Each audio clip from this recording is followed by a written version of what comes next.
Hello mga kameto, mayong buntag, mayong udto, mayong hapon, kompleto na ha para walay buto. Charla!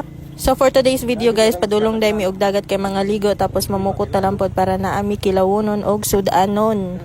Kung gusto kag kinilaw nga lami, dapat ang isda preskong presko. So karon kameta naabot na kita sa ato ang destination og ready na pod ang atong mga mamukutay. Di ba guys?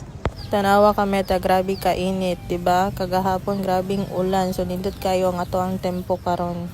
Og diri ang apart ka meta, nagsugod na gid sila og pamukot kay para makakilaw na dayon ta samtang sayo pa. Mao ni ang ato ang kuha sa unang pagpamukot guys. So gisugdan na para makakilaw na ta. Og kaning baka-baka ato aning iuli sa dagat kay grabe man kagamay, 'di ba? Maluoy man pud ta. Uy.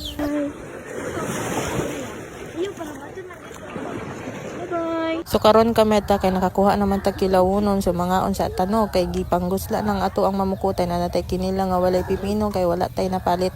O mangaon na ta kameta pagkuha na pod dragbaho paghukad na kay para magsabay ta og kaon.